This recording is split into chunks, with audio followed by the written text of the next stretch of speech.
Hello students, आज की हम वीडियो में डिस्कस करेंगे accounting principles and accounting assumptions के बारे में। अकाउंटिंग प्रिंसिपल्स क्या होते हैं? Accounting principles are the general rules and guidelines that are followed while recording and reporting financial transactions to ensure uniformity, accuracy and comparability of financial statements। Accounting principles क्या होते हैं? वो रूल्स और guidelines जो कि हम रिकॉर्डिंग करते हुए, रिकॉर्डिंग मतलब जर्नल बनाते हुए, ट्रायल बैलेंस बनाते हुए, लेजर बनाते हुए, जो भी हम रूल्स और गाइडलाइन फॉलो करते हैं और रिपोर्टिंग करते हुए, मतलब जब हम हमारी फाइनेंशियल इंफॉर्मेशन को हमारे यूज़र्स तक पहुंचाते हैं, तो जो भी रिपोर्ट यूज़ की जाती है रूल्स और गाइडलाइंस क्या इंश्योर करने के लिए? यूनिफॉर्मिटी, मतलब हमारे अकाउंट सेम रूल्स पर बने रहे, कंसिस्टेंसी बनी रहे। एक्यूरेसी मतलब हाँ एक्यूरेट हो, और कंपेरेबिलिटी, कंपेयर कर सकें हम हमारे फाइनेंशियल ट्रांजेक्शन को दूसरे फाइनेंशियल ट्रांजेक्शन के साथ। तो उसे हम बोलते हैं अकाउंटिंग प्रिंसिपल्स। मेनली हमारे अकाउंटिंग प्रिंसिपल्स मेनली हमारे अकाउंटिंग प्रिंसिपल 5 टाइप्स के होते हैं। First is principle of consistency. Principle of consistency says once an accounting method is adopted, it should be followed consistently from one period to another। देखो जब भी ये क्या कहता है, ये रूल, ये प्रिंसिपल क्या कहता है कि कोई भी मेथड हमने आज अप्लाई किया है वो कंसिस्टेंटली ईयर आफ्टर ईयर, मतलब जो फाइनेंशियल कैलेंडर ईयर है उस फाइनेंशियल ईयर हम अपना रहे हैं, तो फाइनेंशियल ईयर वो हर फाइनेंशियल ईयर में सेम रहना चाहिए। जैसे मैंने पहले भी एग्जांपल दिया इससे पहले वाली वीडियो में कि डेप्रिसिएशन के लिए हमारे पास कई मेथड होते हैं, SLM method, WDV method, sum of the digit year method, annuity method. तो अगर हम इस साल अगर SLM मेथड अपना रहे हैं तो नेक्स्ट ईयर भी SLM ही अपनाएं, तो इससे हमारे क्या होगा, फाइनेंशियल ट्रांजेक्शन कंपेरेबल हो सकती हैं। लेकिन अगर हमें करना पड़ रहा है, मान लो हम 10 सालों से SLM अपना रहे हैं, लेकिन हम अगले साल 11th ईयर WDV अपनाना चाहते हैं, तो इसका कोई स्पेसिफिक कारण होना चाहिए, या तो it is required by law, और ये या फिर इससे हमारी फाइनेंशियल ट्रांजेक्शन ज़्यादा एक्यूरेट प्रेजेंट होती है। लेकिन लास्ट में हमें क्या देना होगा, एक फुटनोट्स डालना होगा कि हम ये क्यों कर रहे हैं। Next is principle of conservatism. देखिए, anticipate all losses but do not anticipate profit. Losses को तो एंटिसिपेट करना है, लेकिन प्रॉफिट को एंटिसिपेट नहीं करना है। जैसे हम हमारे फाइनेंशियल, जब भी हम बजट बनाते हैं तो बजट में हम खर्चे को दिखाते हैं हमारे ये, लेकिन रिवेन्यू, एक्सपेक्टेड रिवेन्यू हम नहीं दिखाते, क्योंकि हम क्या मानते हैं कि हम हमारा खर्चा दिखाएंगे। जैसे अभी चलो तुम फाइनेंशियल ट्रांजेक्शन के बारे में ही ले लो।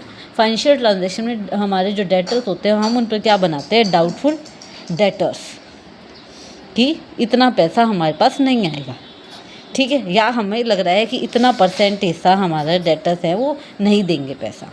लेकिन हम कभी भी डाउटफुल क्रेडिटर्स तो नहीं बनाते कि हम इतना पैसा हमें नहीं देना पड़ेगा। ये क्या बताता है, ये है प्रिंसिपल ऑफ कंजर्वेटिज्म। इसी तरह है principle of full disclosure.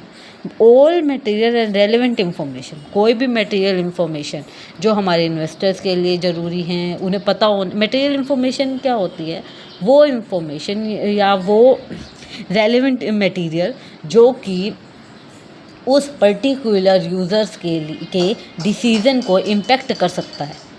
All that is included in the material and relevant information. Next is principle of materiality. Materiality क्या है, ओनली मटेरियल आइटम्स, मतलब ऐसा नहीं है हम कुछ भी डाल रहे हैं क्योंकि अब वो फाइनेंशियल मैटर का है इसलिए हमने डाल दिया, नहीं, फाइनेंशियल मैटर का है लेकिन हमारे लिए उसकी इम्पोर्टेंस ज़्यादा ज़रूरी होनी चाहिए। अगर वो इम्पोर्टेंट है तो हमारे वो सेपरेटली शोन किया जाना चाहिए इन अकाउंट्स। नेक्स्ट है principal of objectivity. Objectivity says accounting information should be based on verifiable evidence.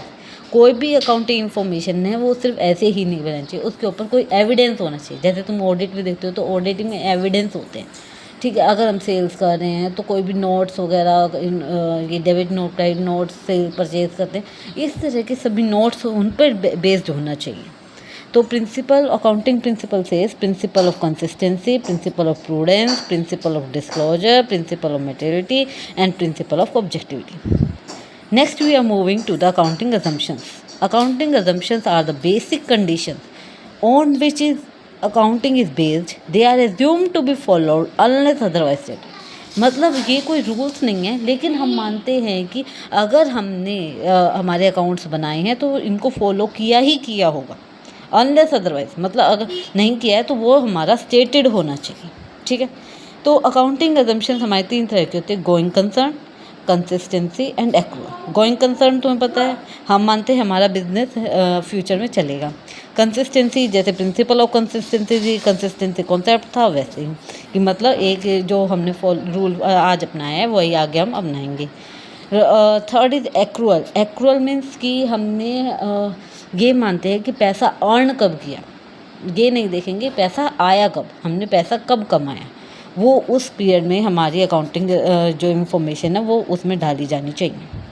Next है कि नेट के लिए इम्पोर्टेंट है कि difference between principles and assumption. Assumptions और प्रिंसिपल में क्या डिफरेंस है, देखिए।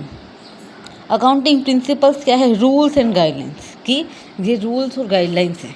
और अकाउंटिंग अजम्पशंस क्या हैं, ये बेसिक कंडीशंस हैं।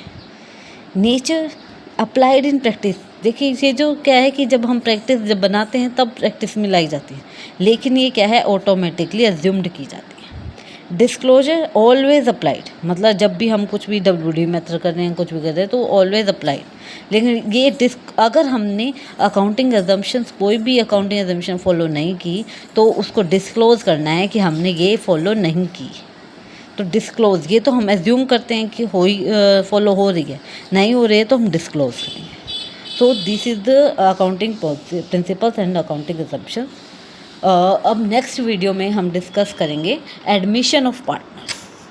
That's all for the today, thank you.